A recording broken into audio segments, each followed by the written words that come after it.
Hi, Michael. How are you? I'm good, mate. How you doing? I'm Yeah, just having a doing pretty coffee good. in a hotel. Breakfast Thanks. over here, darling. Excellent. Well, thanks for having a chat with me. It's an absolute pleasure. Thank you. You too. So I want to jump straight into it and just ask you how the toll came to you in the first place. Was it an offer or did you audition? No, it was an offer. It came through. Um, and as soon as I read it, I wanted to do it. I found it a really interesting, uh, quirky idea. It was set in Wales, and I love the Welsh, and I love working down there. And as an Irishman, I've got a real affinity with the Welsh. So yeah, I wanted to get involved, and it was an independent film, low budget independent film. So I find if those stories can be really interesting because it's all about the story, really. Mm. With independent filmmaking, to get any funding, it has to be a good story, really, unless you're self-funding it. So it fell into that as a well-written and a really enthusiastic director who had a very strong vision, and I just wanted to be on board. So you know, Awesome. it was And great. and speaking of the director, it was Ryan Andrew Cooper's debut feature film. Do you enjoy working with first timers, and are there any benefits in taking cues from somebody that's sort of new to the scene? Well, it also depends upon thanks very much. I think some it can be it could be more nerve wracking for the director than it is for the actor. And I think as an actor, your job is to tell the story to the best of your ability. And if the director's involved in the actual creating of the story too, it becomes collaborative. You know. So what I really enjoy most of the time is their energy. They bring a lot of energy to it, as long as their energy doesn't turn into their nervous energy doesn't turn into abject fear and nervous breakdown. As long as it's they can keep all that fear under control and turn into positive energy, which is what we should all do as human beings. Um, and then I'm really excited by that. It's far better that than working with somebody who's jaded and bored and only doing the job because they're paying for their divorce or the new wing on their mansion or whatever. So it's all horses for courses. But I can only speak of Ryan as somebody I've worked with, not just as a director. And I felt he is as a man, as an entity, I find really interesting. He's a massive fan of filmmaking, and he's a massive fan of cinema, and he's a real buff. And he knew exactly what he wanted, and he wanted a very certain way. And so I very quickly trusted him and didn't try and impose my views because his were a lot better. So I just went along with whatever he wanted, and he wanted it small, and he wanted it in. I was sort of quite glad that he didn't want some sort of Michael Smiley performance from what I would bring the other previous jobs. He wanted it smaller and less so and more thoughtful and more philosophical. So that was something that really intrigued me too. So Yeah. yeah, it's nice to go. And it's the whole thing about being an actor and doing film industry. You're starting an adventure together, aren't you? You're starting a little journey. You start on the path in your shiny walking shoes and your brand new rucksack, and head off with a song in your heart and the wind in your hair. And by the end of it, you're like a Vietnam vet. These big mugs for the shoes. That's a great way to put it. What's on the menu there? It's breakfast, Dolly. So it's a buffet. You can have you're going to continental buffet. I'll show you. There you go. Over there. So Gotta love that's the it. Gotta love a buffet. buffet. And Oh, then over there, she's beautiful. the hot buffet. And so there you go. Beautiful. Here's my lovely neighbours. Say hello to them. Say hello to Australia. There you go. Hey, mate. Hello. There you go. Good night, mate. There you go. See, you're in Northern Ireland. People talk back to you. You don't call the police. So Ryan pulled together a really impressive cast. You've got yourself, you've got Paul Kaye, and I'm hopeless with pronouncing names. I hope I get it right. You've got Ewan Rayon and Anis Ilwy, Julian Glover, amongst others. I Yeah. assume they were all offers. How did he pull this cast together? It's really impressive. To be honest, I don't know, because that side of it's none of my business. But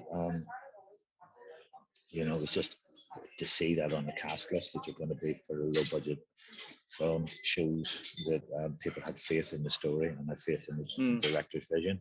So it'll be down to the strength of the story, and it'll be down to the vision of the director. So Yep. it'll only come from that. That's the thing about indie films. That people only do it because they want to do it. They're not doing it to further their career. It's not like it's a big budget movie where you're going to get a massive chunk of cash that's going to see you help pay off your tax. It's more Yep. you really want to be part of the project. And I think that's what I love about independent filmmaking, is that everybody there is there because their heart's in the right place. So a lot of them I haven't worked with before. I've worked with Paul Kaye before, and I absolutely adore him. So I was really looking forward to working with Paul. And I think he done a brilliant job. He's just an amazing, is he as much of a maniac in real life as I want to think he is? No, he's not. He's not. He's a very beautiful, spiritual, charismatic man. Actually, he's one of those blokes you just want to spend every time you're with him. You want to spend more time with him. I love him. He's a sweetheart. His whole Dennis Pennis character from years ago just is the stuff. Oh yeah, he's more than. Oh god, yeah, that's saying. But he's, we would spend time it was very windy and it was very rainy, and we were on top of a cliff that was up on a disused runway off the edge of Wales. When we weren't filming, we'd go into this sort of, one of those, caravans, trailers, which was getting buffeted from side to side, and me and Paul would sit in there with a pot of coffee and just talk for hours and hours and hours. So that was just fantastic. I love that too. You know what I mean? So yeah, it's he's a lovely man. I've got a lot of time for Paul Kaye. Oh, that's good to hear. Very good to hear. And I wanted to quickly talk about the story. It's for the benefit of people that haven't seen it yet, it does have a sort of a non-linear structure to some extent. Was it scripted that way from the start? Yeah, completely. It's that's what the writer wanted, and that's what Ryan Hooper very much wanted. His vision for it is what you see on the screen. That's the way he wanted it, and I think in situations like that, you can see that a lot of producers or the executive producer may want it more linear and more, to fit into the rhythm that subliminally, white English speaking people are used to hearing, and seeing on screen, And he wanted it. He was determined to have it the way that he wanted it, and I think that really comes across. It's truly his vision, and he fought hard to get it like that. So, it was all part of the process, Yeah. I think if it had been a bit more linear, a bit more simpler, it would have been a less interesting film for sure. Yeah, definitely. And something I want to ask you is, I think so many countries have their own aesthetic when it comes to cinema. For example, New Zealand tends to be a lot more sort of charming and self-depreciating. Australian cinema tends to be more mischievous with a little bit of tall poppy syndrome. What do you think defines Welsh cinema?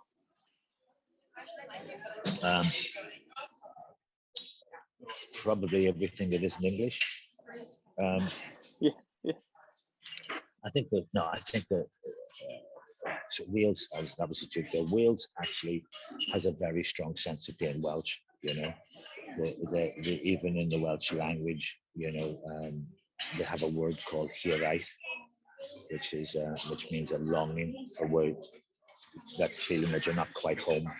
That a yearning that you have for your homeland and your people that the English language doesn't have, and there's the Welsh are very proud of being Welsh, and they're very you meet a lot of people who are bilingual, and they're proud of their history, and it's an oral tradition, so they hold tight their traditions and their storytelling. And I think what defines the Welsh is the storytelling amongst themselves. You know what I mean? The Celts didn't write stuff down; they told it. Like in Ireland, we have a thing called the Shanachie. There's a storyteller from time to time, and what he left was the story. He left the story that then the villagers would tell to each other, and they would do their version of the story, and then he would come back with the follow up and stuff like that. So, that's still within the Welsh mindset,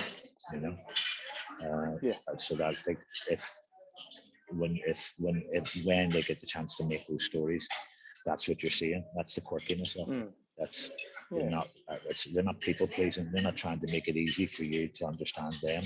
They've just got this culture, and it's up to you to get on board. You know. Yeah. Was there much and Welsh spoken on set? Yeah, a lot of Welsh spoken. Yeah. And I mean, they weren't just always talking that way, you know. But you know, it's just something to slip into, you know, and they're proud of it. You know, it's a living, breathing language, you know. For sure. Do You'd you be very speak jealous, any to be yourself? honest. Do I speak Welsh? No. Do you speak any? No, I can say the odd words, you know, Cymru and Beth. I say Cymru and Beth all the time, which just means Welsh forever, you know. It's a way to keep them on side, you know. They love me, you know. I love them. You know, I used to speak a bit of Irish when I was a kid, but you know, the thing about language is it's alive. You've got to keep it alive. You've got to use it. It's a muscle that has to be worked all the time, you know. Absolutely. Now, just a couple of things before I let you get on with your breakfast there. You were currently in Gunpowder Milkshake. Was it a jarring experience leapfrogging between small productions and larger productions? I think it can be. A lot of it's down to the waiting around. You know, you do a lot more waiting around with a bigger production. You know, do a lot of time sitting in the trailer. And if you're left to your own devices, you think it's quite easy to build up the importance of it in your head and become a wee bit of, I don't know if I can do this, but can I do this much? Because I can do it, I can do it. No, what about it? You know? Whereas an independent film, you're on set all the time and you're working all the time and you're off camera watching and you're more sort of involved in it, you know. With a big production, it's encouraged for you to stay out of the way, you know, call you when they need you, you know. You're a bit more of a meat prop in those situations, you know.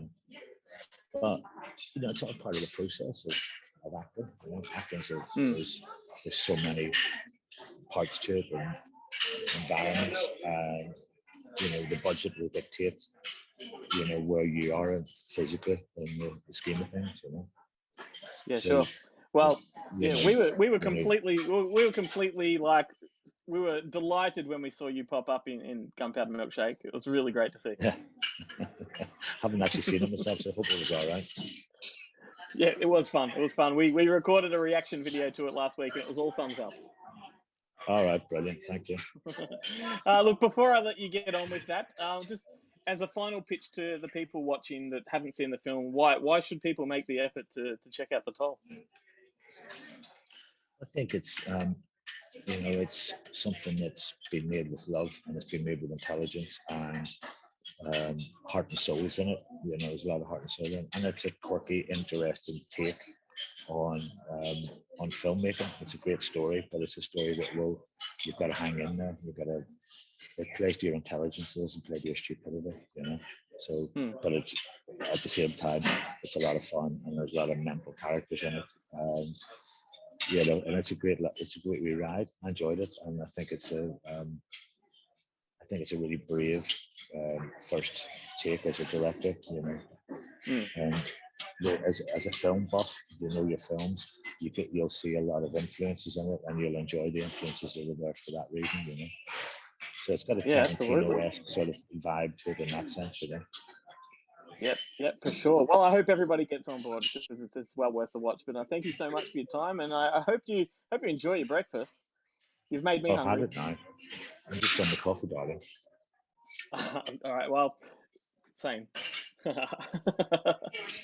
All right. Take care. Have a great day. Well, you too. God bless.